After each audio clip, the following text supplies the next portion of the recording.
Hi friends and students, welcome to Physics Fusion with Faisal Ali YouTube channel. Dear students, Assalamu alaikum. My name is Faisal Ali and you are watching Physics Fusion YouTube channel. आज हम discuss करेंगे NED पास papers की series में एक और paper जो कि 2014 में था या 2014 का पेपर है। तो चलते हैं क्वेश्चन नंबर 2 की तरफ। A mass of a body is 2 kg.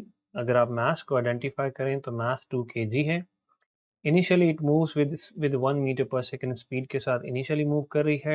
After 1 second how much increase in kinetic energy take place. एक एनर्जी काइनेटिक एनर्जी कितनी बढ़ जाती है, ये हमने मालूम करना है। This problem is seems to be in having incomplete information. इसमें इनकम्प्लीट इन्फॉर्मेशन किस चीज़ की मिसिंग है, तो वो है फोर्स की इन्फॉर्मेशन अवेलेबल नहीं है।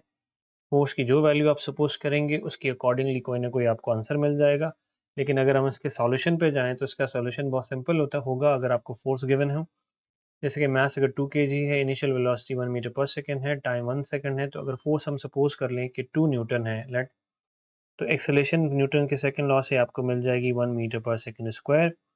और एक्सेलेरेशन का फार्मूला जो delta we upon delta T है, वहाँ से आप डेल्टा वी निकाल सकते हैं क्योंकि टाइम मिला हुआ है। ये आपने मालूम कर लिया तो ये आपके पास आ गया 2 मीटर पर सेकेंड।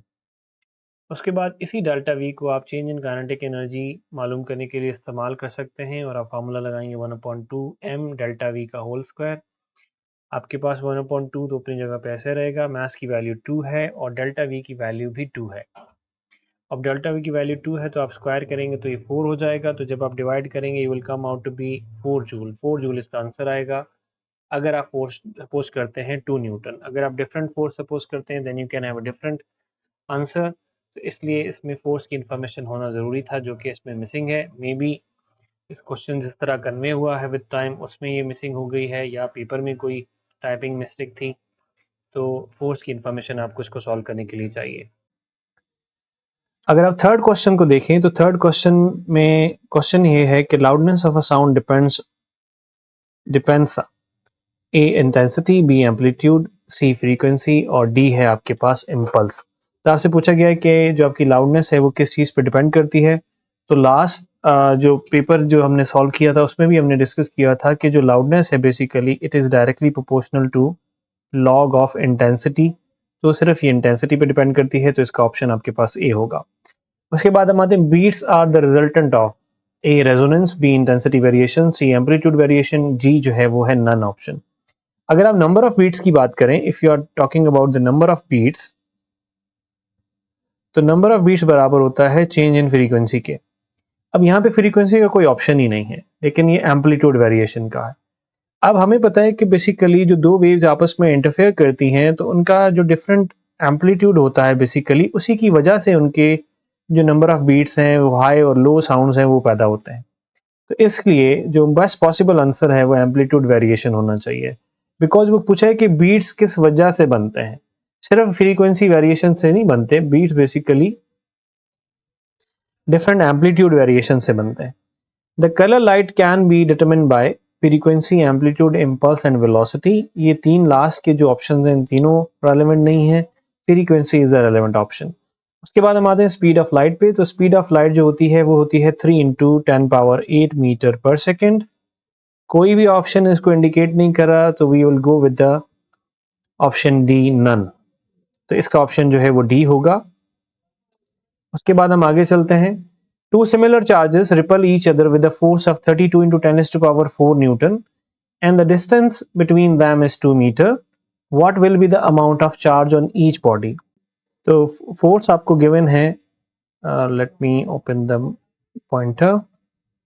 फोर्स आपको गिवन है 32 इंटू 10⁴ न्यूटन। आर आपके पास 2 मीटर है। क्यू आपने मालूम करना है। दोनों चार्जेस दोनों बॉडीज पे सेम है तो फोर्स का फार्मूला कूलम्स लॉ का इस्तेमाल करेंगे। क्यू के लिए अगर अरेंज करें तो Q1 Q2 के बराबर है तो Q स्क्वायर हो जाएगा, तो R स्क्वायर F के साथ मल्टीप्लाई होगा और K डिवाइड हो जाएगा।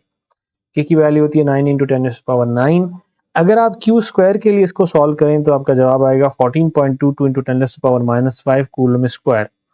अगर आप इन ऑप्शन में देखें तो क्योंकि पावर नेगेटिव में है तो नेगेटिव पावर वाले ही आंसर हो सकते हैं। उसमें एक आंसर ए है और दूसरा आंसर है डी। लेकिन अगर आप गौर करें इस जवाब पे कि अगर आप इसका रेडिकल लेंगे तो ये तो और स्मॉल हो जाएगा और छोटा हो जाएगा और इससे छोटा आंसर तो कोई अवेलेबल नहीं है।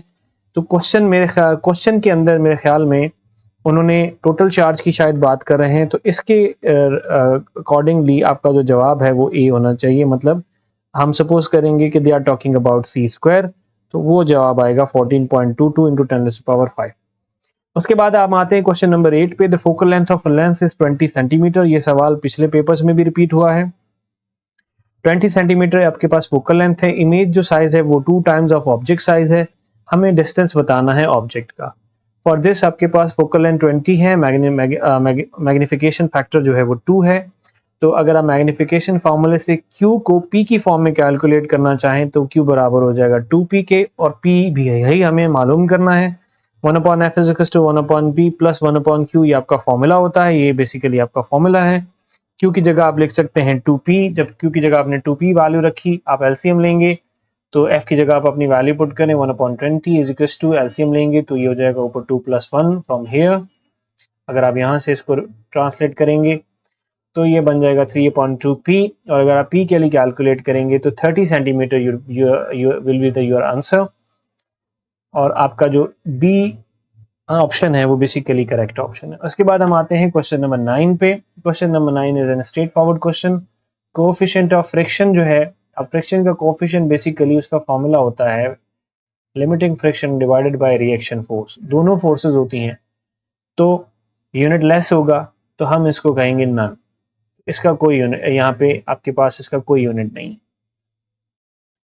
Communication in water is done by sound waves. Sound wave के जरिए वाटर्स में कम्युनिकेट किया जाता है, स्पेशली डीपर वाटर्स में, तो sound wave is A correct answer. Galvanometer is converted into volt meter. Galvanometer को वोल्ट मीटर कन्वर्ट करने के लिए आपको हाई रेजिस्टेंस लगाना होता है, वो भी सीरीज में, ताकि आप मैक्सिमम वोल्टेज को ड्रॉप कर सकें रेजिस्टेंस पे और मिनिमम वोल्टेज को अलाउ करें गैल्वानोमीटर पे। तो option B is your correct answer. अगर हम मैग्नेटिक फ्लक्स देखें तो मैग्नेटिक फ्लक्स जो होता है वो बेसिकली स्केलर प्रोडक्ट होती है। अगर हम फार्मूला ड्रॉ करें, फॉर एग्जांपल मैग्नेटिक फ्लक्स हम B डॉट डेल्टा A, तो ये हो जाएगा B A cos थीटा। तो स्केलर प्रोडक्ट होती है, तो बेसिकली स्केलर प्रोडक्ट 0 डिग्री पे मैक्सिमम होगी। उसके बाद 13 बड़ा इंटरेस्टिंग क्वेश्चन है। If A is given 2i plus 3j minus 2k, B given vector है 3i plus 2j plus 2ak, when both A and B are perpendicular, जब ये दोनों परपेंडिकुलर होंगे तो हमें उसके अंदर जो एक कांस्टेंट मौजूद है, वेरिएबल A मौजूद है, वो हमने मालूम करना है। इस तरह के क्वेश्चन में सबसे बेस्ट ये होता है कि क्योंकि दो वेक्टर्स आपस में परपेंडिकुलर हैं और परपेंडिकुलर वेक्टर्स के अंदर स्केलर प्रोडक्ट एग्जिस्ट नहीं करती, तो आप इस पे स्केलर प्रोडक्ट का ही फार्मूला लगाएं। हम A डॉट बी अप्लाई करेंगे, वो होगा AB cos theta. cos 90 degree है बिकॉज ऑफ परपेंडिकुलर वेक्टर्स। तो ये जो राइट हैंड की टर्म है ये पूरी की पूरी टर्मिनेट हो जाएगी और जीरो हो जाएगी। आपके पास सिर्फ लेफ्ट साइड बचेगी। लेफ्ट साइड में सिंपल मल्टीप्लीकेशन है A dot B, 2 multiply by 3, 3 multiply by 2 और -2 मल्टीप्लाई बाय 2, 2A। तो आपका बनेगा 6 + 6 - 4A। अगर आप इसको फर्दर सॉल्व करेंगे तो A जवाब आपके पास आ जाएगा 3, जो D is your correct answer. उसके बाद हम आ जाते हैं क्वेश्चन नंबर 14 पे। Very simple question. A time period of a simple second pendulum is 2 second, 5 second, 4 second और 8 सेकंड। करेक्ट एक्सेस ये सेकंड पेंडुलम है, तो करेक्ट आंसर आपका है 2 सेकंड। इलेक्ट्रॉन वोल्ट बेसिकली किसका यूनिट होता है? इलेक्ट्रॉन वोल्ट बेसिकली एनर्जी का यूनिट होता है। पोटेंशियल ग्रेडियंट का भी नहीं है, पोटेंशियल डिफरेंस का भी नहीं है, पावर का भी नहीं है। वर्क, क्योंकि एनर्जी और work basically they are related, तो आपका जो यूनिट है वो वर्क का है। उसके बाद क्वेश्चन नंबर 16 पे आते हैं। For given mass of a gas to constant pressure. Constant pressure के ऊपर जब आप volume is inversely proportional to pressure, pressure बढ़ाएंगे वॉल्यूम कम हो जाएगा, प्रेशर कम करेंगे वॉल्यूम बढ़ जाएगा। तो ये स्टेटमेंट किसकी है, ये आइडेंटिफाई करनी है। Charles law, Boyle's law, Avogadro's law या पास्कल्स लॉ? तो correct answer is Boyle's law. तो बॉयल्स ने ये एक्सप्लेनेशन दी थी। क्वेश्चन नंबर 17 में atomic spectrum is form due to mass number, no. Photon number, no. Number of orbitals, no. Doesn't matter. Energy transition, जब electron for example अगर ये आपका न्यूक्लियस है, इलेक्ट्रॉन डिफरेंट डिफरेंट शेल्स में मौजूद हैं, अगर वो ट्रांजिशंस लेते हैं तो उनकी ट्रांजिशन से बेसिकली इलेक्ट्रोमैग्नेटिक वेव्स पैदा होती हैं, और इसलिए एनर्जी ट्रांजिशन ऑफ इलेक्ट्रॉन्स जो है वो आपका करेक्ट आंसर होगा। Will go to the next question. Next question आपके पास है velocity of waves is 330 meter per second. If its wavelength is 2 meter, what is frequency? बहुत सिंपल क्वेश्चन है। फॉर्मूला लगाएंगे स्पीड का, v equals to f lambda. f calculate करना है, v upon lambda होगा। 330 is the value of v, 2 is the value of wavelength divide करेंगे तो 165 आपका करेक्ट आंसर होगा। उसके बाद हम आते हैं क्वेश्चन नंबर 19 पे। क्वेश्चन नंबर 19 में फ़ारेनहाइट में टेम्परेचर गिवन है 122 degree, what will be the corresponding temperature in kelvin. तो आपने ये कॉरस्पॉन्डिंग टेम्परेचर जो है वो केल्विन में फाइंड आउट करना है। किसमें? केल्विन में फाइंड आउट करना है। तो अगर आप इस क्वेश्चन को देखें, इस फार्मूले को देखें, तो सबसे पहले आप डायरेक्ट भी कन्वर्ट कर सकते हैं, आसानी से टीसी में कन्वर्ट करके भी कर सकते हैं। तो पहले हमने टीसी में कन्वर्ट किया है, ये फार्मूला लगाया है TF माइनस 32 5/9, TF 122 है, माइनस करेंगे 32 से तो 90 जवाब आएगा, 90 को 9 से डिवाइड करेंगे 10 जवाब आ जाएगा। तो सेल्सियस में जो आपका जो आंसर आएगा वो बेसिकली 50 आएगा। अब उसने पूछा आपसे है केल्विन में, तो केल्विन में कन्वर्ट करने के लिए आपको 50 को ऐड करना होगा 273 के साथ, तो बेसिकली ये 323 हो जाएगा। तो B is your correct answer, if this is your correct answer, this is not your correct answer. Okay, so do not consider A, but basically B is your correct answer. उसके बाद चलते हैं हम question number 20 पे। First law of thermodynamics, knowledge based question है, उसका ताल्लुक energy से है, टेम्परेचर से है, पोटेंशियल से है, ये स्पेसिफिक हीट से है। तो कीप इन माइंड उसका law of conservation of energy के साथ ताल्लुक है। An inclined plane makes an angle of 15 degree with x-axis. In order to throw the block at dash angle, it attains a maximum range. अब मिसाल के तौर पे ये आपका इंक्लाइन प्लेन है, आपने बेसिकली थ्रो करना है, मतलब थ्रो करके आपने रिलीज कर देना है। तो it's more like of a projectile movement.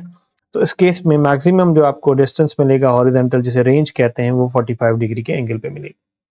उसके बाद हम आते हैं change in a linear momentum per unit time is called. To keep in mind Newton का सेकंड लॉ आप इस फॉर्म में भी लिख सकते हैं, rate of change of linear momentum, जो कि अल्टीमेटली फोर्स के बराबर आता है। Area under the curve is the velocity time graph, represents the distance, acceleration, velocity या मोमेंटम। बेसिकली ये डिस्टेंस को रिफ्लेक्ट करता है। अगर आप देखें कि ये आपके पास वेलोसिटी की डायमेंशन, ये आपके पास टाइम की, तो कोई भी कर्व अगर आगे जाती है, तो अगर आप ये एरिया अंडर द कर्व मालूम करते हैं, तो एरिया कर्व मालूम करने के लिए आपको दोनों साइड्स को आपस में मल्टीप्लाई करना होता है, जो इवेंचुअली किसके बराबर आएगा? डिस्टेंस के। फोटोन इज कंफर्म्ड बाय, कि फोटोन किसने कंफर्म किया था? Basically Einstein has confirm the photon. तो आइंस्टाइन की ने जो इंफॉर्मेशन दी थी, उसने फोटोन को कंफर्म किया था। इलेक्ट्रिक फ्लक्स, अगेन फ्लक्स का फॉर्मूला बेसिकली होता है E delta A cos theta. तो ये डॉट प्रोडक्ट होती है बेसिकली, तो इलेक्ट्रिक फील्ड और डेल्टा एरिया के बीच में डॉट प्रोडक्ट भी होगी और स्केलर क्वांटिटी भी होगी। तो आपका आंसर होना चाहिए both A and B, because both of the options are correct. So this is for 2014 paper. देखते इस चैनल को देखते रहिए, लाइक कीजिए, शेयर कीजिए और सब्सक्राइब कीजिए।